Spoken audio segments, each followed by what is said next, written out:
आइए हम आज की पवित्र आराधना को प्रारंभ करें। यहोवा की युक्ति सर्वदा स्थिर रहेगी, उसके मन की कल्पनाएं पीढ़ी से पीढ़ी तक बनी रहेंगी। क्या ही धन्य है वे जाति जिसका परमेश्वर यहोवा है और वो समाज जिसे उसने अपना निज भाग होने के लिए चुन लिया है। आइए हम अपने सृजनहार, पालनहार, त्राणकर्ता प्रभु के चरणों में अपने आप को नतमस्तक करें। सर्वसमर्पी, पराक्रमी, अति तेजोमय जीवित प्रभु, धन्यवाद देते हैं इस बहुमूल्य जीवन के लिए। आज के इस पवित्र विश्रामवार के पवित्र दिन के लिए निस्संदेह आपकी युक्ति सर्वदा स्थिर रहती है और आपके मन की कल्पनाएं पीढ़ी दर पीढ़ी तक बनी रहती हैं।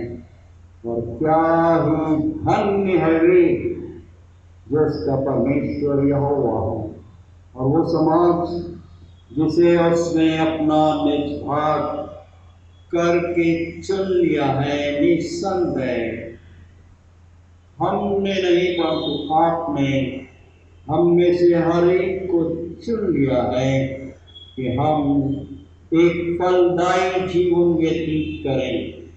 प्रेमी पवित्र परमेश्वर पिता, धन्यवाद देते हैं इस स्वतंत्रता के लिए और आज इस पवित्र दिन के लिए, जबकि हम विभिन्न स्थान और क्षेत्रों में रहते हुए आपकी स्तुति, प्रशंसा, वंदना कर रहे हैं। अपने हर एक आराधक गणों को आप नाम बनाम आशीर्वादित और हम में से हर एक को, बड़े छोटों को ये वर प्रदान कीजिए कि हम आपकी आराधना आत्मा और सच्चाई से परिपूर्ण होकर करें, जो आपकी पवित्र दृष्टि में आपको ग्रहण योग्य है।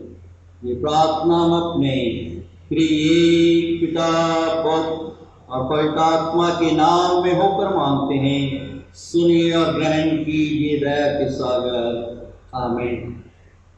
आइए इस समय हम प्रभु की स्तुति और प्रशंसा करते हुए अपनी गीत की पुस्तक में से गीत नंबर 64, मुक्ति दिलाए यीशु नाम, शांति दिलाए यीशु नाम, पेज 33 हम सब साथ में गाने का प्रयास करेंगे।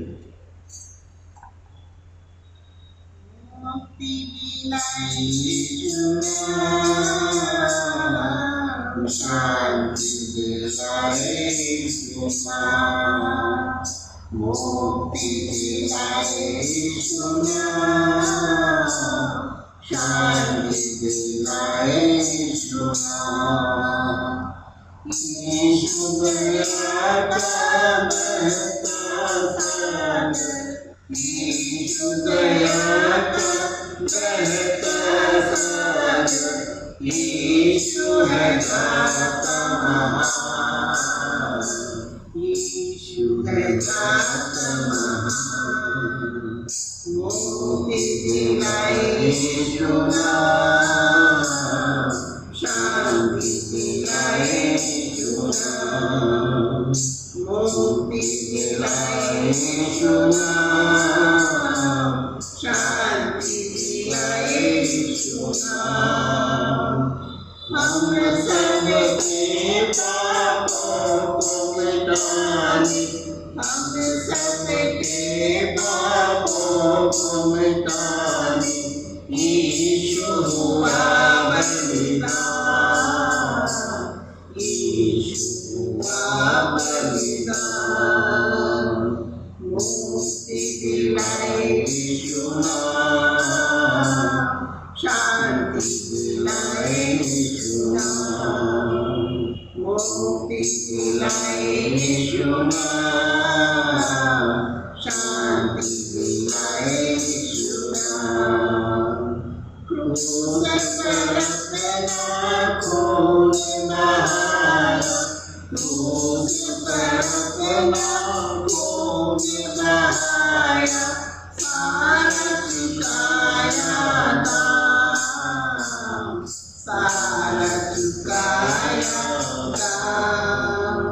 मुक्ति दिलाए यीशु नाम, शांति दिलाए यीशु नाम, मुक्ति दिलाए यीशु नाम, शांति दिलाए यीशु नाम। आइए इस समय हम प्रभु का धन्यवाद देते हुए और अपने विश्वास का प्रकटीकरण करते हुए हम सब मिलकर श्वेतों के विश्वास को साथ साथ बोलेंगे। मैं विश्वास करता हूँ सर्वशक्तिमान परमेश्वर पिता पर, जो स्वर्ग और पृथ्वी का सृजनहार है, और उसके इकलौते पुत्र हमारे प्रभु यीशु मसीह पर, जो पवित्र आत्मा से देहधारी होकर मरियम नाम कुंवारी से उत्पन्न हुआ, पैंतुस पिलातुस के राज में दुख उठाया, क्रूस पर चढ़ाया गया, मर गया और गाड़ा गया, तीसरे दिन मृतकों में से जी उठा, स्वर्ग पर चढ़ गया और सर्वशक्तिमान ईश्वर पिता के दाहिने हाथ जा बैठा, जहाँ से वह जीवितों और मृतों का न्याय करने को फिर आएगा। मैं विश्वास करता हूँ पवित्र आत्मा पर, प्रचलित पवित्र कलीसिया पर, पवित्र लोगों की संगति, पापों की क्षमा, देह के जीवन में और अनंत जीवन पर। आमीन। आइए इस समय हम प्रभु के पवित्र वचनों पर ध्यान मनन करेंगे और आज का पवित्र मन्ना, जो कि हम सबों के आत्मिक जीवन के उत्थान के लिए प्रभु परमेश्वर ने रख छोड़ा है, पुराने नियम में से मीका की पुस्तक उसके 6 अध्याय 3 पद से लेकर 5 पद तक में पाया जाता है। और से पास्टर अम्बानी का हैरी हम सबों के समक्ष पढ़ेंगे। आज का धर्मशास्त्र मनन पाठ जो पुराने नियम की पुस्तक मीका उसका 6वां अध्याय 3 वचन से लेकर 5वें वचन तक, इसका शीर्षक है इस्राएल के विरुद्ध परमेश्वर का अभियोग। वचन इस प्रकार से है, हे मेरी प्रजा, मैंने तेरा क्या बिगाड़ा है? क्या करके मैंने तुझे उकता दिया है? मेरे विरुद्ध साक्षी दे। मैं तो तुझे मिस्र देश से निकाल ले आया और दासत्व के घर में से तुझे छुड़ा लाया और तेरी अगुवाई करने को मूसा, हारून और मरियम को भेज दिया। हे मेरी प्रजा, स्मरण कर कि मोआब के राजा बालाक ने तेरे विरुद्ध कौन सी युक्ति की और बोर के पुत्र बिलाम ने उसको क्या सम्मति दी। और शित्तीम से गिलगाल तक की बातों का स्मरण कर, जिससे तू यहोवा के धर्म के काम समझ सके। प्रभु परमेश्वर अपने पवित्र, जीवित और सामर्थ्य वचन के पढ़े जाने, सुनने और समझने की शक्ति से हम सबों को परिपूर्ण करे। आमीन।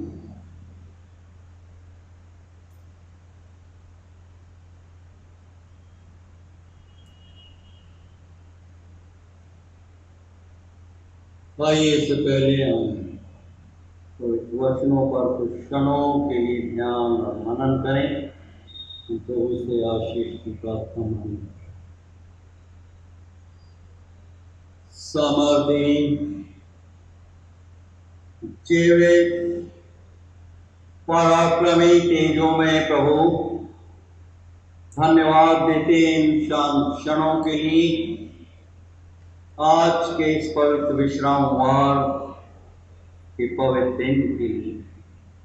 और आज जबकि हम सब कुछ क्षणों के लिए अपने निवास स्थान पर एकत्रित होते हुए आपके पवित्र वचनों पर ध्यान और मनन कर रहे हैं, हम में से हर एक को हमारे मनों की एकाग्रता से परिपूर्ण कीजिए कि हम सबों का ध्यान और मनन आपकी पवित्र दृष्टि में आपको ग्रहण योग्य हो, क्योंकि आप ही हमारे दृढ़ गढ़ बल और चट्टान है। ये प्रार्थना हम अपने त्रिएक पिता, पुत्र और पवित्र आत्मा के नाम में होकर मांगते हैं। सुनिए और ग्रहण कीजिए दया के सागर। आमीन।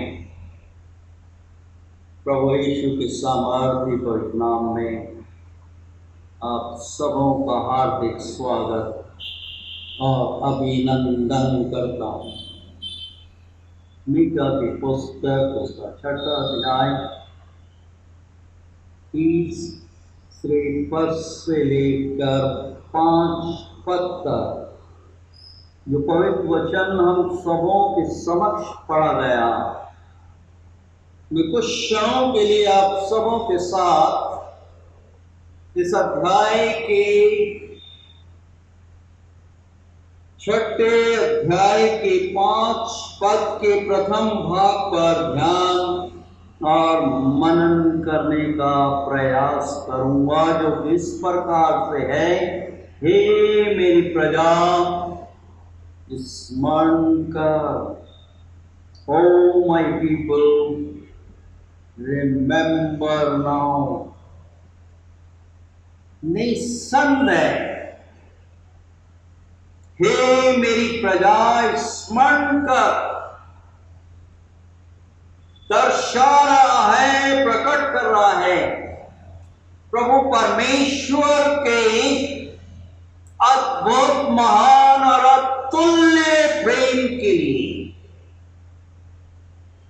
जो हमें आमंत्रित कर रहा है। जिस प्रकार से सुलेमान राजा ने अपने समय में दूसरे इतिहास की पुस्तक उसके 7वें अध्याय और 14 पद में प्रभु के भवन को जब वो प्रभु की महिमा के लिए समर्पित कर रहा है, प्रभु से प्रार्थना करते हुए निवेदन कर रहा है और प्रभु को आमंत्रित कर रहा है, यदि मेरी प्रजा के लोग जो मेरे कहलाते हैं दीन होकर प्रार्थना करें और मेरे दर्शन के खोजी होकर अपनी बुरी चाल से फिरे, तो मैं स्वर्ग से सुनकर उनका पाप क्षमा करूंगा और उनके देश को ज्यों का त्यों कर दूंगा, उनके देश को आशीर्वादित करूंगा। आज प्रभु परमेश्वर हमारे देश को, हमारे परिवारों को, हमारे प्रियों को, निकट संबंधियों को आशीर्वादित करना चाहता। प्रभु परमेश्वर का प्रेम निस्संदेह अद्भुत है, हमारी कल्पना और हमारे वर्णन से बाहर है। प्रियों, जब प्रभु के लोग प्रभु का विरोध करते हैं, बलवा करते हैं और उसकी पवित्र इच्छा के अनुरूप जीवन नहीं व्यतीत करते हैं, वो अपने आप में ठंडे और गुनगुने होने लगते हैं। ये प्रभु को नहीं भाता। प्रभु इससे दुखी होता है, जैसे यशायाह नबी अपनी पुस्तक के 5वें अध्याय और उसके पहले पद से लेकर 6वें पद में प्रभु हमें स्मरण दिला रहे हैं। अब मैं अपने प्रेम के लिए और उस किताब की बारी के विषय में गीत गाऊंगा। एक अति उपजाऊ टीले पर मेरे प्रिय की एक दाग की बारी थी, उसने उसकी मिट्टी खोदी और उसके पत्थर बीन कर उसमें उत्तम जाति की एक दाखलता लगाई। उसके बीच में उसने एक गुम्मट बनाया और दाखरस के लिए कुंड भी खोदा। तब उसने दाख की आशा की, परंतु उसमें निकम्मे दाखें ही लगी। अब हे यरूशलेम के निवासियों और यहूदा के मनुष्यों, मेरे और मेरी दाख की बारी के बीच न्याय करो। मेरी दाख की बारी के लिए और क्या करना रह गया जो मैंने उसके लिए ना किया हो? फिर क्या कारण है कि जब मैंने दाख की आशा की तब उसमें निकम्मे दाखें लगी? अब मैं तुमको बताता हूं कि अपनी दाख की बारी से मैं क्या करूंगा। मैं उसके कांटे वाले बाड़े को उखाड़ दूंगा कि वो चटकी जाए, और उसकी दीवारों को ढा दूंगा कि वो रौंदी जाए।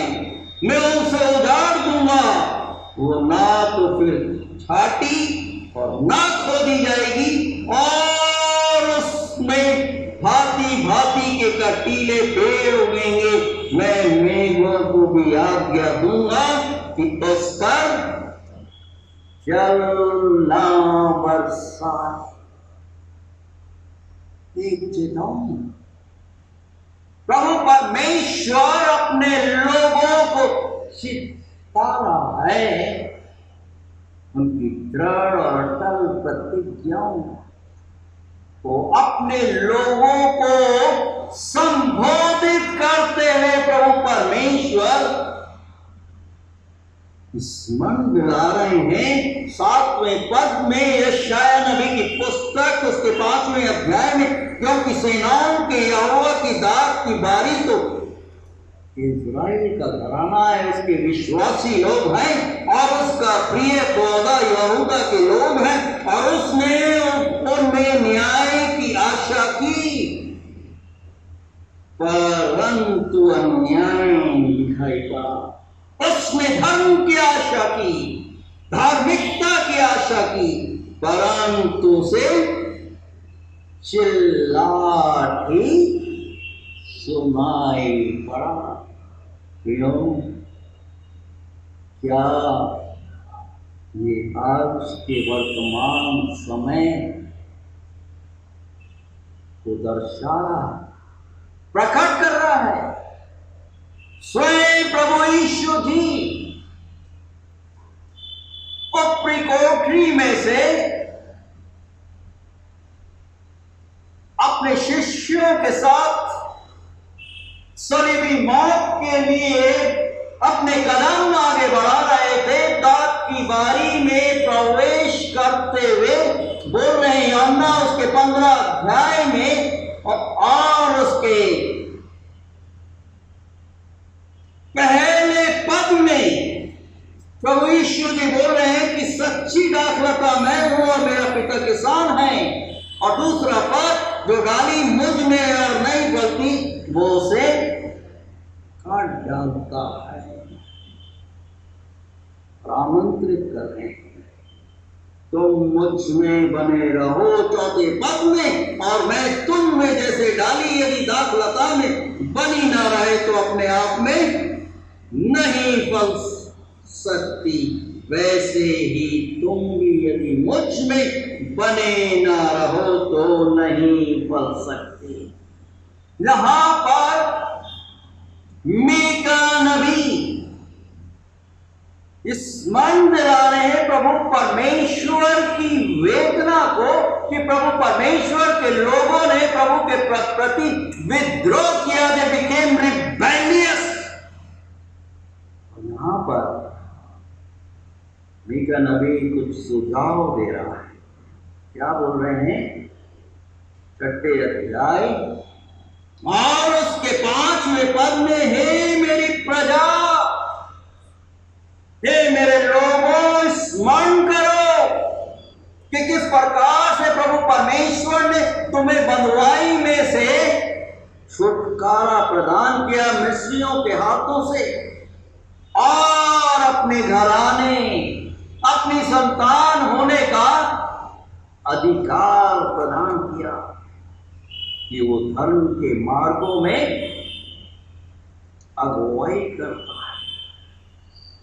यह अगुवाई तभी मनुष्य प्राप्त करता है, ग्रहण करता है, जब हम प्रभु के वचनों को अपने व्यक्तिगत, अपने पारिवारिक जीवन में थाम कर रखते हैं।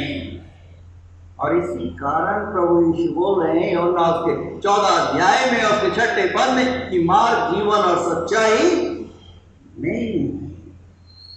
और यहाँ पर 6 अध्याय में मीका की पुस्तक उसके 5वें पद में, हे मेरी प्रजा स्मरण कर कि मोआब के राजा बालाक ने तेरे विरुद्ध कौन सी युक्ति की, और बोर के पुत्र बिलाम ने उसको क्या सम्मति दी, और शित्तीम से गिलगाल तक की बातों को स्मरण कर, जिससे तू यहोवा के धर्म के काम को समझ सके। प्राचीन काल से लेकर आज दिन तक प्रभु परमेश्वर अद्भुत रूप से अपने लोगों को सम्मति देता आया है, अगुवाई करता आया है, अपने लोगों को नित्य स्मरण करता रहा है, ताकि प्रभु के लोग प्रभु में बने। प्रभु हमारे स्मरण करने, हमारे सोच विचार करने में हमारी सहायता करता है, अच्छे आचरण करने में। प्रभु हमें चेतावनी देता है अपने शिष्य को, पत्रस को। प्रभु यीशु जानते कि सभी मौत का साया उनके निकट है, मंडरा रहा है। पत्रस ने तो बड़ी बुलंदी के साथ, अगर मेरे को अपनी जान की बाजी भी देनी पड़े तो भी मैं पीछे नहीं हटूंगा। और प्रभु यीशु जी उसको बोल रहे हैं, मरकुस रचित सुसमाचार की पुस्तक उसके 14 अध्याय में मुर्गे के 2 बार बांग देने से पहले तो 3 बार मुझे जानने से के लिए मेरा तू मुझे ठुकरा देगा, इनकार कर देगा। और ऐसे नहीं होता। प्रभु ने उसको चेतावनी दी, परंतु उसने प्रभु की उस चेतावनी को स्मरण नहीं किया। आज भी प्रभु विभिन्न माध्यमों के द्वारा, तौर तरीकों के द्वारा अपने संतानों को चेतावनी दे रहा है, स्मरण कर रहा है। और जैसे ही मुर्ग बांग देता है और पतरस मुकर जाता है, और प्रभु यीशु जी से आंखें मिलती हैं, और जब उसे स्मरण आता है वो रोने लगता है, विलाप करने लगता है। पतरस ने तो बड़ी बुलंदी के साथ, बड़े आत्मविश्वास के साथ प्रतिज्ञा। हमने भी प्रारंभिक अपने मसीह जीवन में प्रतिज्ञा की कि प्रभु मैं आप में बना रहूंगा, मैं आप में बनी रहूंगी, अपने घराने, अपने बच्चों के साथ, अपने निकट संबंधियों के साथ। उनको क्या होता है? वचन बहुत सहज है, स्पष्ट है। मीका नबी हमें स्मरण दिला रहे हैं, हम में से हर एक को आमंत्रित कर रहे हैं, हे मेरी प्रजा, मैंने तेरा क्या बिगाड़ा, क्या करके मैंने करके मैंने तुझे उकता दिया, मेरे विरुद्ध साक्षी। मैं तो तुझे मिस्र देश से निकाल ले आया और दासत्व के घर से तुझे छुड़ा लाया और तेरी अगुवाई करने को मूसा, हारून और मरियम को भेज दिया। हे मेरी प्रजा, स्मरण कर। आज कोविड-19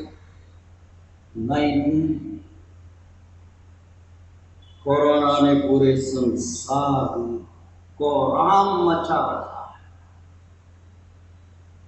लाखों लोगों की जीवन लीला समाप्त हो चुकी है। फिर भी मनुष्यों का हृदय कठोर बना है, क्योंकि प्रभु को स्मरण ही नहीं कर रहे। प्रभु यीशु जी बोल रहे हैं यूहन्ना उसके 10वें अध्याय में, यीशु अच्छा चरवाहा है।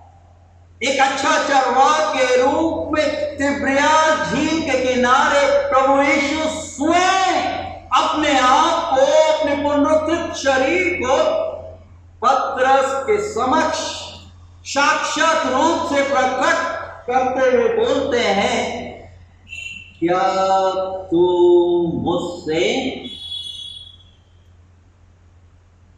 प्रेम करता है?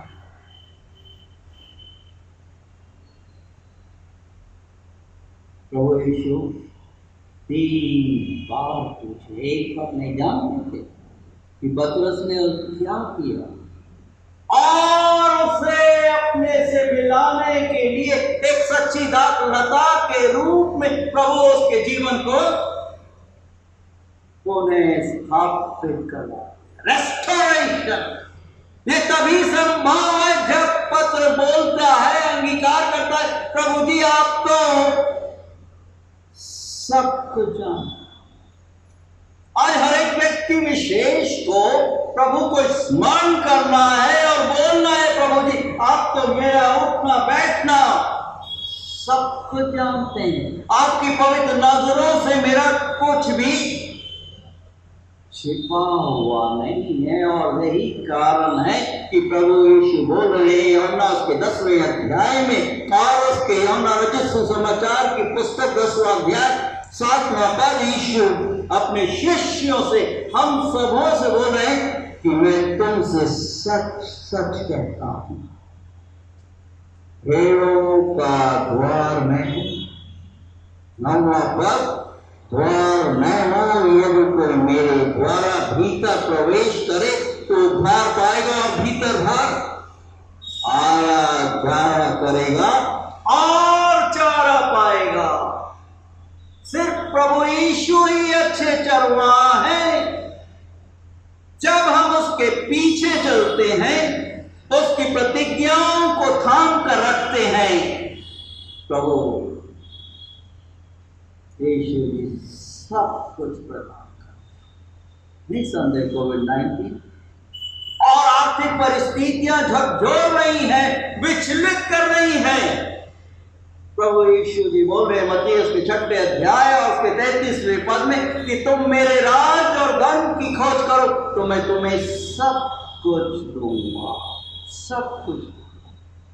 कपड़े लत्ते, तुम्हारा शरण स्थान और भोजन से लेकर आकाश की गौरैयां जब ना होती हैं न काटते, जब मैं उनका ध्यान रखता हूं, तुम तो उससे भी बहुमूल्य हो।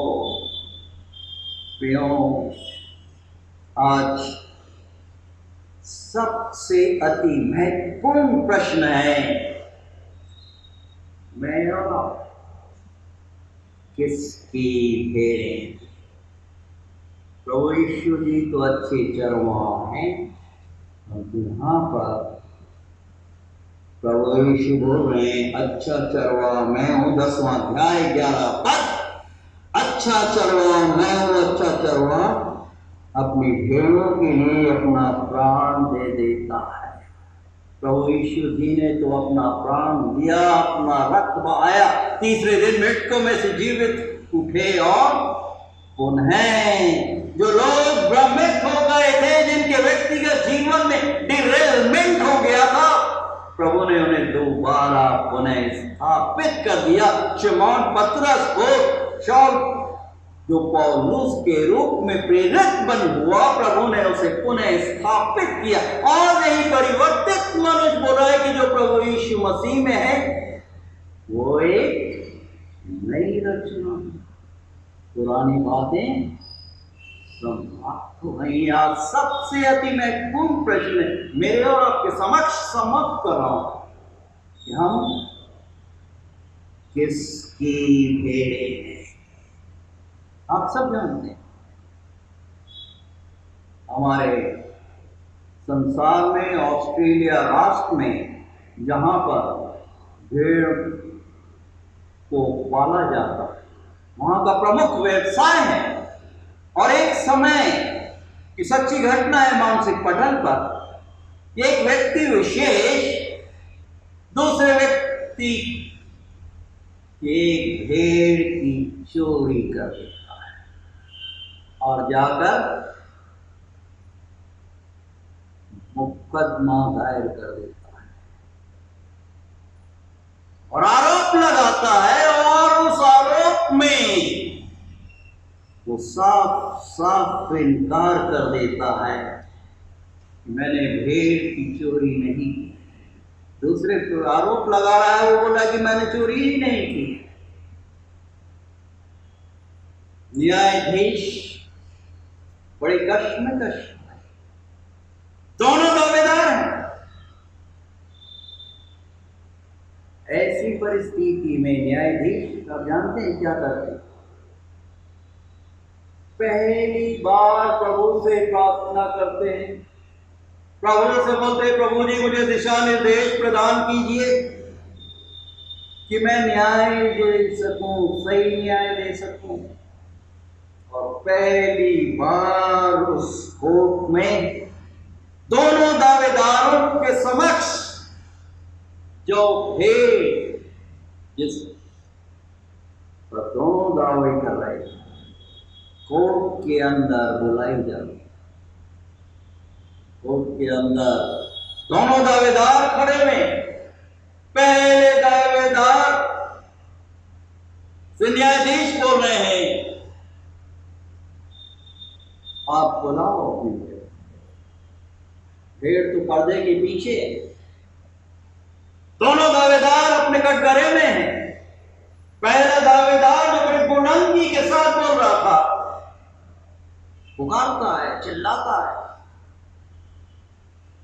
भेड़ उस पर्दे के पीछे है, तब से मस नहीं। अब दूसरा दावेदार, सब दर्शक देख रहे हैं, न्यायाधीश हैं, वकील हैं, दोनों दावेदारों के।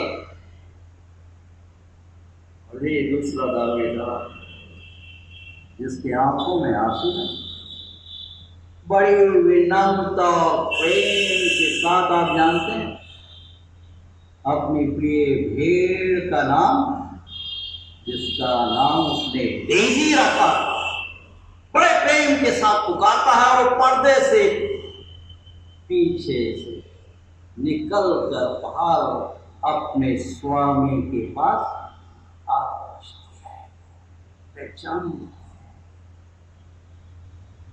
सबके आंखों में आंसू थे, न्यायाधीश की भी आंखों में आंसू थे। सच्चाई उजागर हो गई, छिपाए छिप नहीं सके। प्रभु का वचन बहुत सहज है कि चोर तो चोरी करने, घात करने और नष्ट करने को आता है, परंतु मैं इसलिए आया कि तुम जीवन को प्राप्त करो और बहुतायत के जीवन से परिपूर्ण हो जाओ। प्रियो, प्रभु यीशु जी स्मरण करते, He remembers us, और वो नहीं चाहते और कामना करते कि हम अपनी चाहे कैसी भी समस्याएं, आर्थिक हो, शारीरिक हो, प्रभु के समक्ष रखें, उससे प्रार्थना करें, उसके समक्ष गिड़गिड़ाएं, वो आपका नाम लेकर आपको पुकारेगा, आपको पुनः स्थापित करेगा, क्योंकि वो आपसे प्रेम करता है। आइए हम इसे प्रभु के चरणों में प्रार्थना में नतमस्तक करें। सर्वसमर्थी, अति पराक्रमी, अति तेजोमय जीवित प्रभु, हम सब आपकी शरण में आते हैं, धन्यवाद देते हैं इस बहुमूल्य जीवन के लिए और आपके बहुमूल्य पवित्र वचनों के लिए। प्रेमी पवित्र परमेश्वर पिता, आप अपने वचनों के द्वारा हमें उभारते हैं, हमें जागृत करते हैं, हमें स्मरण करते हैं। प्रेमी पवित्र परमेश्वर पिता, आपसे नाम अनुरोध कर रहे हैं कि हम अपने दिन प्रतिदिन के अपने व्यक्तिगत, अपने पारिवारिक और कलीसिया जीवन में आपको नित्य स्मरण करने वाले, आपसे अनुरोध कर रहे हैं कि आप हमारे कानों को खोल दीजिए कि हम आपकी मधुर, आपकी प्रिय आवाज को अपने व्यक्तिगत जीवन में दिन प्रतिदिन सुनने वाले हैं और दिन प्रतिदिन आपसे दिशा निर्देश प्राप्त करते हुए आपकी संगति में, मधुर संगति में नित्य बने। ऐसी समझ से, ऐसी अलौकिक शक्ति से, ऐसे दिव्य विश्वास से आप हम में से हर एक को बहुत रूप से परिपूर्ण कीजिए। ये प्रार्थना हम अपने प्रिय पिता पौत्र पवित्र आत्मा के नाम में होकर मांगते हैं। विभिन्न कलीसियाओं, संस्थाओं के, संगठनों के, मेथोडिस्ट चर्च इन इंडिया के लिए, बम्बई कॉन्फ्रेंस के लिए, हर एक आपके दासी मिशनरी गानों, इवेंजलिस्ट प्रचारकों के लिए, डिकनस के लिए, लेडीज के लिए, विभिन्न माध्यमों के द्वारा आपके सुसमाचार प्रचार के कार्य के लिए अपने आप को अर्पित किए हुए हर एक की सहायता, हर एक की अगुवाई कीजिए इन अंतिम और कठिन दिनों में। प्रेमी पवित्र परमेश्वर पिता, इस समय हम आपसे प्रार्थना मांग रहे हैं हमारे देश के लिए, आर्थिक परिस्थिति के लिए, हमारे पंत प्रधान के लिए, हमारे राष्ट्रपति के लिए, केंद्रीय मंत्रिमंडल के लिए, महाराष्ट्र प्रांत के लिए,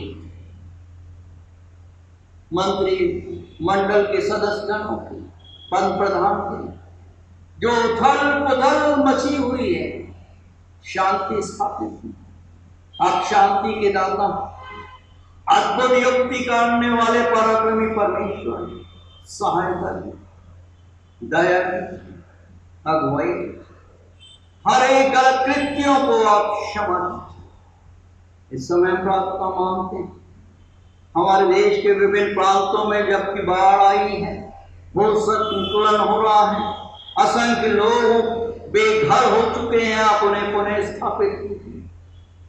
उनकी दैनिक आवश्यकताओं को अपने स्वर्गीय भंडार को खोलकर पूरा कीजिए।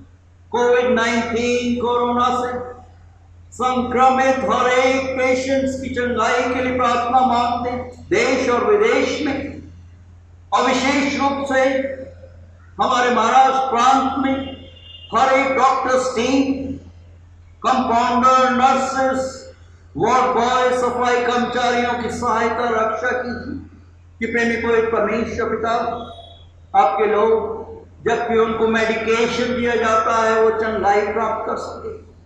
दया कीजिए, सहायता कीजिए, रक्षा कीजिए।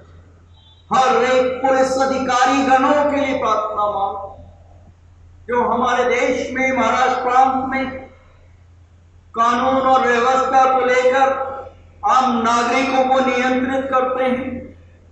प्रेमी पवित्र परमेश्वर पिता, आप उनके सहकर्मियों के साथ रहे। हर एक शैतानी जोखिमों से, हर एक अंधकार की शक्तियों के प्रभावों से आप अपने प्रियों की सहायता, रक्षा और अगुवाई की। आपकी दृढ़ और अटल प्रतिज्ञा है, मैं सदैव तुम्हारे साथ हूं। एक अच्छे चाहवा के रूप में निस्संदेह आप हर एक परिस्थितियों में हमें दिशा निर्देश प्रदान करते हैं और नित्य हमें स्मरण रखते हैं। प्रेमी पवित्र परमेश्वर पिता, हम सबों को भी प्रेरित कीजिए, जागृत कीजिए कि हम नित्य दिन प्रतिदिन आपको स्मरण करते हुए, आपसे प्रार्थना करते हुए, आपसे दिशा निर्देश प्राप्त करते हुए, आपके पराक्रमी, आपके तेजों में आपके पवित्र नाम को निरंतर रोशन करते रहे। हम अपने शरीर, प्राण और आत्मा समेत अपने आप को, हमारे परिवार, पति पत्नी, बच्चों, जवान बच्चों, नाती पोतों और हर एक निकट संबंधियों को आपके सामर्थ्य, आपके पवित्र हाथों में सुपुर्द करते हैं। ये प्रार्थना हम अपने त्रिएक पिता, पुत्र और पवित्र आत्मा के नाम में होकर मांगते हैं, जिन्होंने हम सबों को इस प्रकार से भी प्रार्थना करना सिखाया है। ऐ हमारे पिता, आप जो कि स्वर्ग में हैं, आपका नाम पवित्र माना जाए, आपका राज्य आए, आपकी इच्छा जैसे स्वर्ग में पूरी होती है वैसे इस पृथ्वी पर पूरी हो। हमारे दिन प्रतिदिन की रोटी आज हमें दीजिए, और जैसे हम अपने अपराधियों को क्षमा करते हैं वैसे हमारे अपराधों को क्षमा कीजिए, और हमें परीक्षा में मत डालिए परंतु बुराई से बचाइए, क्योंकि राज, पराक्रम और महिमा सदा आप ही का है। आमीन। आइए हम आशीष वचन ग्रहण करें, और अब हमारे प्रभु परमेश्वर पिता का अनुग्रह, प्रभु यीशु का प्रेम और पवित्र आत्मा की सुंदर, मधुर और अलौकिक सहभागिता हम सबों के साथ, हर एक हमारे जवान बच्चों, निकट संबंधियों के साथ आज से लेकर हमेशा हमेशा और युगान युग तक निरंतर होती रहे। आमीन।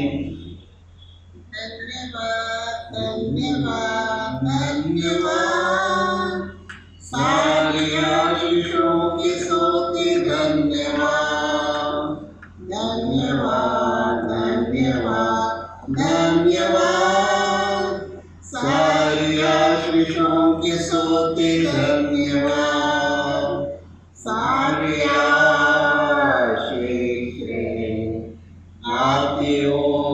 ऊपर से धन्यवाद, धन्यवाद, धन्यवाद, सारी आशीषों के सोते धन्यवाद।